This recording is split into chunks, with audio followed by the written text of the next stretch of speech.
Okay, right. See, there are total 8 chemical properties of ethers.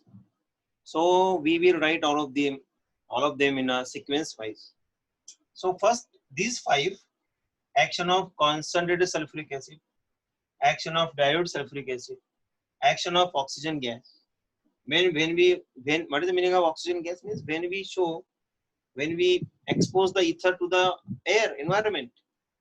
When you add PCl5 to the ether, what will happen? When we add HX to the ether, what will happen? And these all 5 reactions are about, breakage of this bond. Remember, see this breakage of this O and here carbon, breakage of this OR bond, or we can say oxygen carbon bond, either this or this one, right? Yes. So this is the breakage of O carbon bond, and these 5 reactions will be under this. Remaining 3 reactions. So number 6th reaction is, that is called as halogenation. That is called as halogenation. Next one is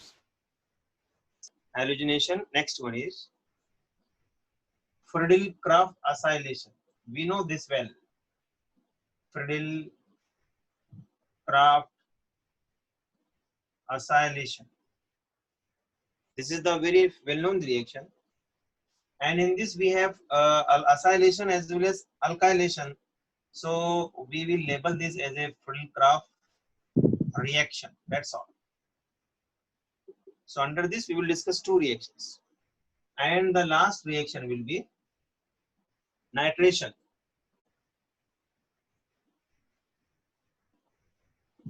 This is the last reaction, that is a nitration. So these 3 reactions will be on this anisole, and we can call these 3 reactions as a aromatic substitution reaction, right? And these 5 reactions will be called as we can call them breakage of oxygen carbon bond. So hope you got this. So this is a summary of this all chemical properties of ethers. Let us discuss one by one. Okay. So hope all of you have written this, right? Okay. So let us go first one.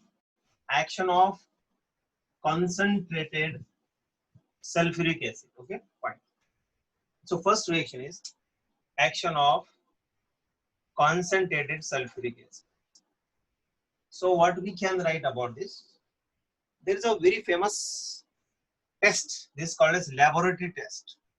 This is also called as laboratory test of ether. This is also called as laboratory test of ethers. What we'll do in this? In this, what will happen? It is the best test, we can say. It is the test. It is the test to distinguish or to separate, we can say. It is the test to distinguish ethers from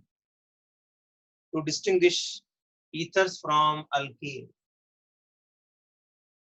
Why? Because there is a very much similarities between ethers and alkane. Because ethers and alkane both are non-polar, volatile, colorless. Okay. So how we can, means many physical appearance, physical properties are similar of alkane and ethers. So how we can differentiate by chemical method? So see here, when we how we can separate? Now see, when you take ether and when you add sulfuric acid to this one, or we are adding ether to the sulfuric acid and it should be concentrated. So what will happen here? This sulfuric acid will give H plus ion and this become oxonium ion. This H will goes to this oxygen. This carry positive charge. This is called as oxonium ion. And this oxonium ion get dissolved or get soluble into H2SO4. And this is the test for the detection of whether the sample is ether or alkane. While if you take alkane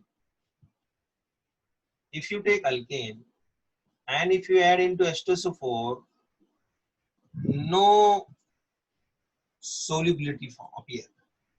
We can say no soluble, or we can say that immiscible.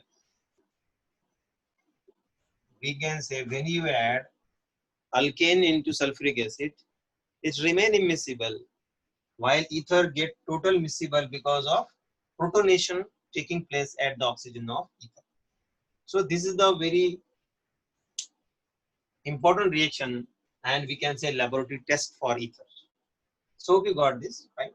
Another reaction is that is called as action of dilute sulfuric acid. If you are in dilute, means which contain water.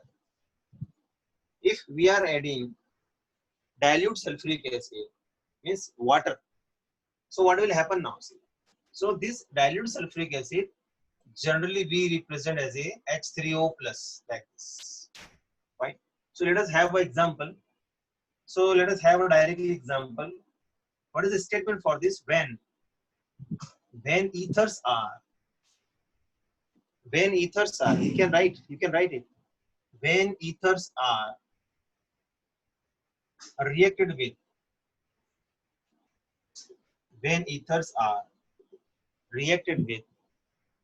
dilute, when ethers are reacted with dilute sulfuric acid, or you can use other acid, gives alcohols. Alcohols are the product. Alcohols are the products. Now see, let us have a reaction. So if you write the reaction, so let us have a directly specific ether. So suppose we are using this is a dimethyl ether. Okay. So dimethyl ether, and when you add to this H3O plus, means the water, and in the presence of this H2SO4 as a catalyst. So actually what will happen here now? See this hydronium ion is called as hydronium ion. In fact, this liberate H plus ion. This liberate H plus ion which attack this oxygen, or that can be reach the oxygen, and it form like this. Fine, it form like this. Fine. Okay. Now, once it is formed, now this H3O means H3 plus is H plus is from H2SO4, and what is remaining there? It liberate H plus ion, and now the water molecule, we can say the water molecule. Here I will write this water molecule will attack where? It will attack at the carbon which is attached to this oxygen, or to which the oxygen is bonded. So it will attack here through SN2 mechanism. This bond shift here like this, and we can write this as a, see here, this become CH3OH, and this will become CH3, and like this. Fine. Now this one will release H plus ion. This H plus ion will be released, or this, any one of these. We can say suppose this one. By shifting the bonded pair become lone pair, and we can have alcohol. So we are getting two alcohol molecule. One is formed by this methoxy and addition of water. So water will add H here and OH this side. So one methanol this. So this is called as the action of dilute H2SO4. So dilute H2SO4 break the oxygen carbon bond. It breaks this oxygen carbon bond and form alcohol. While concentrated sulfuric acid dissolve ethers, right? So these two are very particular reactions. So we can have that. Okay, fine. Okay, next reaction will be. So this was the second reaction, right? This was the second reaction we have learned just now. Let us go for third reaction. What is the third reaction is action of oxygen gas, or what will happen when we have ether exposed to air. So we can write action of air or oxygen simply O2, and it is very important reaction because when you are handling ether in the laboratory, so you should be very much aware about that one. So let us have a direct this reaction. So let us have a dimethyl ether or simply liquid ether. We will see diethyl ether is the best example because it is a liquid. This is the liquid, while the dimethyl ether is a gas. So therefore we will use the liquid. It's a liquid. Okay. Now this one.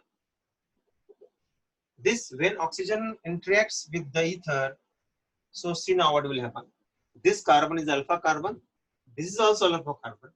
This oxygen interact with this carbon, and this will form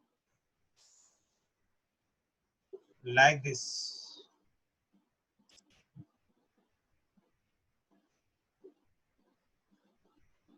See now. This is called as peroxide linkage. So we can say ether peroxide or simple peroxide of ether, and it is a very dangerous, very explosive. When it comes in contact with water, it may explode. So this is the one of the precautions should be taken in the laboratory, that when we have ether, for example, diethyl ether, when it uh, comes in exposure or comes when it is exposed to the oxygen or comes in contact with oxygen, it forms peroxide, where at alpha carbon, peroxide linkage will form. So this is a simple reaction again. Fine. Okay. All right. Next reaction will be. Next reaction is fourth reaction. That is what? Fourth reaction is action of action of phosphorus pentachloride. Action of phosphorus pentachloride. Now let us have a statement. Ethers on reaction wheel. Ethers on reaction wheel. Ethers on reaction wheel. PCl5 give alkyl halides, and it is again very simple and important reactions. This ether when reacts with PCl5 or phosphorus pentachloride, so this will form alkyl halides. How? See, let us have a reaction. So I am writing here simple ether CH3 CH2O CH2. Simple ether means when two R are same. This ethyl are same. When you react this with PCl5, so this will happen. What will happen? So this one Cl, this carbon oxygen bond will break. This one Cl will shift goes to this one. Again, this bond will break. One more Cl will go to this one. How many Cl left here? 3 Cl left there. This 3 Cl and oxygen will goes to with the phosphorus. So I can write this one.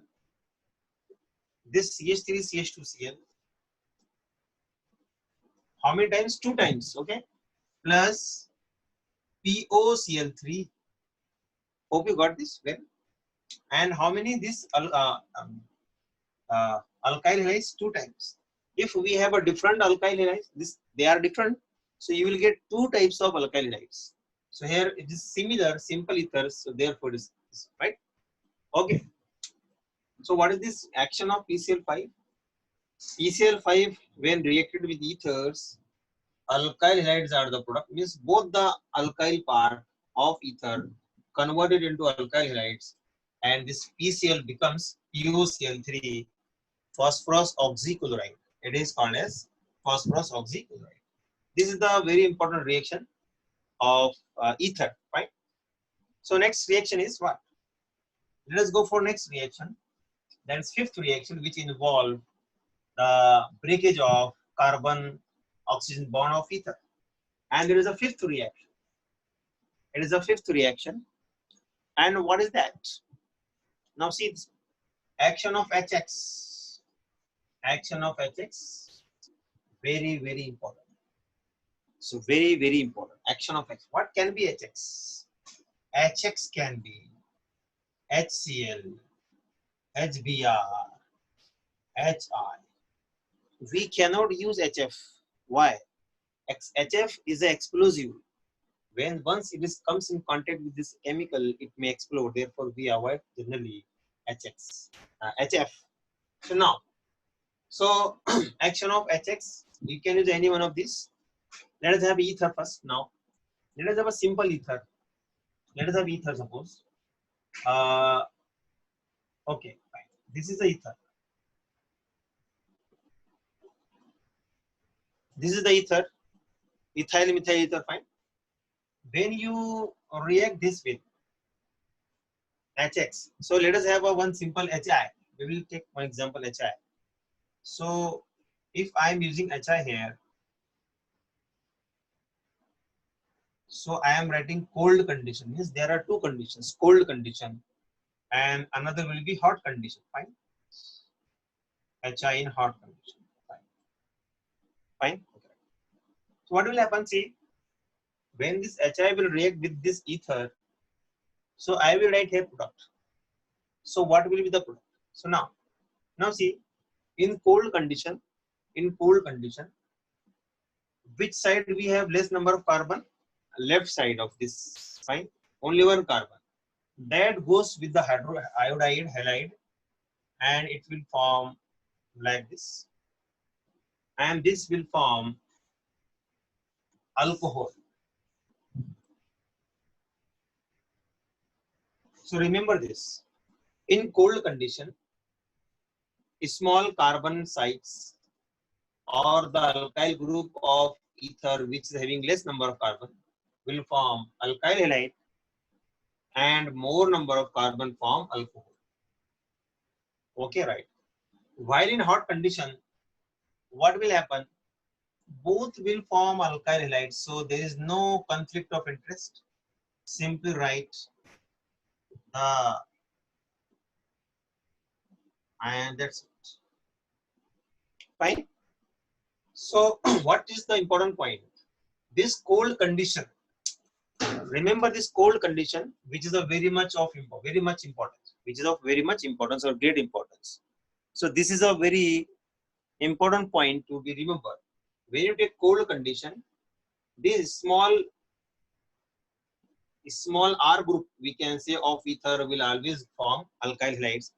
Cold condition, there is no conflict. All alkyl will form in hot condition, all alkyl group will form the alkyl halides. So let us discuss why this will form. This is a very important part. Okay, fine. Let us discuss this in cold condition, because about hot condition there is no confusion. It's very simple and straightforward. So let us discuss this one. So let us have an example. Suppose I am using this CH3, O, CH2 and CH3. This is alpha carbon. And when you add HI, cold means we are not providing any heat, or maybe below room temperature. So we know well this HX means HI. This will shift, release H plus ion, that will goes to the oxygen of ether. We can write like this: CH3O. Fine. Yes. This is the oxonium ion. This is what oxonium ion. Now we have I minus. We have I minus. Now see, there are two chances of attack of iodine, iodide ion. One chance is it may attack at this carbon and only alpha carbon. Only alpha carbon. Okay. Now see. Now this attack, I will write this here, this side. So now, so here hydrogen, hydrogen, hydrogen, and here hydrogen, and here hydrogen, and this side CH3. Right? Yes. Now what will happen? This is the small group. This is the bigger group. So this I minus will approach easily through SN2 mechanism. We learn in the SN2 mechanism well. This will be the feasible attack, and this will shift like this. While this side attack will be hindered attack. Means why it is there? This methyl group is a bulky group, and this space will be small space, narrow space. Therefore, through SN2 mechanism, now it is clear for you, before you, through SN2 mechanism, the small R group of ether always form, the small R group of ether always form alkyl halide, while another group form alcohol. Right? One more, but always we know there are certain exception cases are there. So what are the exception cases? We will see. So now what is the exception case? So I will write here. If alpha carbon is tertiary, if alpha carbon is tertiary carbon, suppose this is alpha carbon. This alpha carbon is a tertiary carbon. So now in this case, if you add HI and cold condition, so what will happen? What will happen in this case? Now there is no, what we are expecting, this group should go to with alkyl iodide like this one. But when we have the alpha carbon as a branched carbon, remember this, write it. When in ether, alpha carbon is the branched carbon. So action of cold HI will form branched carbon alkyl halide or branched alkyl group with alkyl halide and this ethyl alcohol, and another group will form alcohol. So why it is there? Because the reason is when branch is there, it takes follow the mechanism SN1 mechanism. How? This H plus will goes to the oxygen, and we can write, see here, CH3, and here oxygen, CH2, CH3, and this is oxonium ion. Now what will happen here? This bond will break. There is a formation of carbocation, and it is a tertiary carbocation, which is very much stable, and this form alcohol, CH3, CH2OH. So hope you got this well. How the tertiary group, if it is present on the alpha carbon, tertiary carbon, so that will form, that groups will goes to the alkyl halide, while in all other cases in cold condition, the small group will form alkyl halide, big group form alcohol. While in hot condition, there is no confusion, there is no segregation. All the groups converted into what? The alkyl halides. So this is the fifth reaction of chemical properties of ethers. Fine. So now there are certain, there are few, in fact 3 reactions which involve the aromatic substitution reaction. So let us finish this. So first one is halogenation. This is a 6th reaction. Halogenation reaction.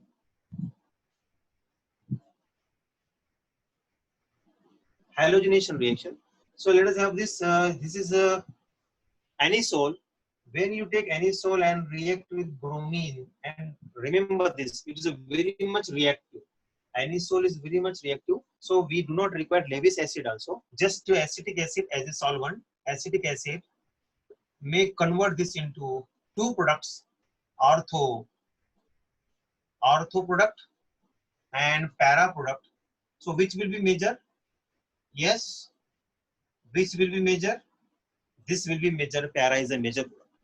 Next reaction is, what is next reaction? Seventh reaction, that is what? Friedel-Crafts reaction. So we know well Friedel-Crafts reaction. When you have a anisole, when we have anisole, and let us have a methyl chloride in the presence of AlCl3. So again, two products will form. One of them is orthomethyl anisole, and another will be para methyl anisole, and this is the major product, right? This is the major product. Okay, right. Okay, what is the next reaction? That is the last reaction we can say. That is what? Nitration. Okay, fine. Nitration. What we'll say about nitration? If you have anisole,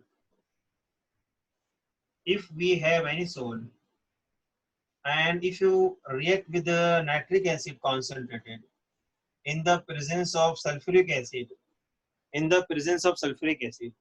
again two products will form. Ortho-nitroanisole and para-nitroanisole. Ortho-nitroanisole and para-nitroanisole, and we know well this would be automatically the major product. So these are the 8 chemical reactions of ethers which we have learned here just now. Okay, so hope you got this. I hope you understand this well. Okay, right. Now